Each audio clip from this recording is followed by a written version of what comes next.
اللہ فرماتا ہے جب کوئی تم پر ظلم کرے تو میرے انتقام پر راضی ہو جاؤ، کیونکہ میرا انتقام تمہارے انتقام سے بہتر ہے۔ تم وہ مانگتے ہو جو تمہیں اچھا لگتا ہے، اللہ وہ دیتا ہے جو تمہارے لیے اچھا ہوتا ہے۔ برے لوگوں سے پناہ مانگتے رہو اور جو اچھے ہیں ان سے بھی ڈرتے رہو۔ دنیا میں نہ پھنسو اور اپنے دل کو اس میں نہ لگاؤ، کیونکہ تم دنیا کے لیے نہیں پیدا کیے گئے۔ عقل مند وہ ہے جو دنیا سے دستبردار ہو جائے اس سے پہلے کہ دنیا اس سے دستبردار ہو جائے۔ جو بندہ خاموش رہتا ہے وہ بہت دانا ہے، کیونکہ کثرت کلام سے کچھ نہ کچھ گناہ سرزد ہو جاتا ہے۔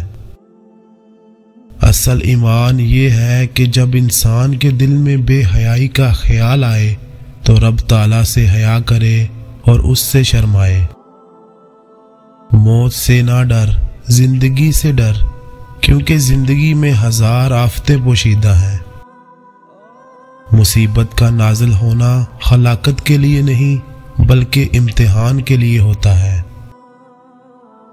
دل کی صفائی چاہتے ہو تو آنکھ دنیا سے بند کر لو۔ تمہاری جو حالت تنہائی میں ہوتی ہے وہی حالت قبر میں ہوگی۔ خدا اپنے بندوں سے صرف دو چیزیں چاہتا ہے، توحید پر اقرار اور لوگوں سے اچھے اخلاق سے پیش آنا۔ جس قدر ممکن ہو لوگوں کے ہجوم سے بچو، اس طرح تمہارا دل سلامت رہے گا اور نفس پاکیزہ رہے گا اور جسم کو آرام ملے گا۔ انسان کے تمام غم اور پریشانیاں اس کی ناجائز خواہشات کی وجہ سے آتی ہیں۔ زندگی کا ہر لمحہ نہایت قیمتی ہے، جس کا اندازہ قیامت کے روز ہوگا۔ توبہ کے بعد ایک گناہ بدتر ہے بنسبت 70 گناہوں کے جو توبہ سے پہلے ہوں۔ بیوہ کی دوسری شادی بے حیائی نہیں بلکہ بے حیائی کو روکتی ہے۔ وہ لوگ بہتر ہیں جو دنیا کو آخرت کے لیے ترک کر دیتے ہیں، لیکن جو دنیا اور آخرت دونوں کو ساتھ لے کر چلتے ہیں وہ بہترین ہیں۔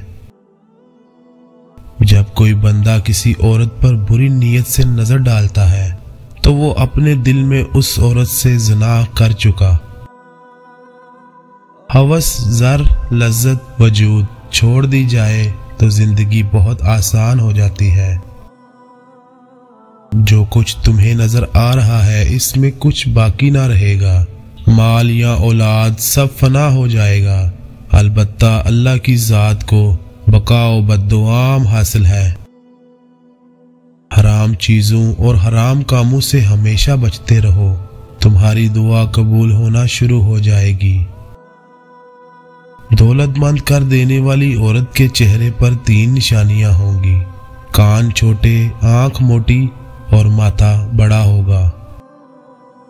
جو شخص جہنم کے سائے سے بچنا اور خدا کے سائے میں آنا چاہتا ہے اس کو چاہیے کہ سختی کی بجائے نرمی اختیار کرے۔ جب تم دنیا کی مفلسی سے تنگ آ جاؤ اور رزق کا کوئی راستہ نہ نکلے تو صدقہ دے کر اللہ سے تجارت کر لو۔ اپنے نقصان پر ہرگز پریشان نہ ہوا کرے، کیونکہ اللہ آپ سے اس وقت تک کچھ واپس نہیں لیتا جب تک اس سے بہتر آپ کو عطا نہ کرے۔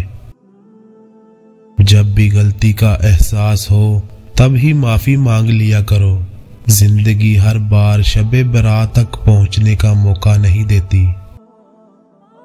اچھے لوگوں کا اللہ امتحان بہت لیتا ہے پر ساتھ نہیں چھوڑتا، اور برے لوگوں کو اللہ بہت کچھ دیتا ہے پر ساتھ نہیں دیتا۔ زندگی کی محفل میں جب صبر آتا ہے تو بے شمار گناہ اٹھ کر چلے جاتے ہیں۔ جب سایہ قد سے بڑا اور باتیں اوقات سے بڑی ہونے لگ جائیں تو سمجھ جائیں سورج غروب ہونے والا ہے۔ دوستو آج کی ویڈیو اچھی لگی ہو تو پلیز چینل کو لازمی سبسکرائب کریں، ویڈیو کو لائک کریں، اپنے دوستوں کے ساتھ شیئر کریں۔ شکریہ۔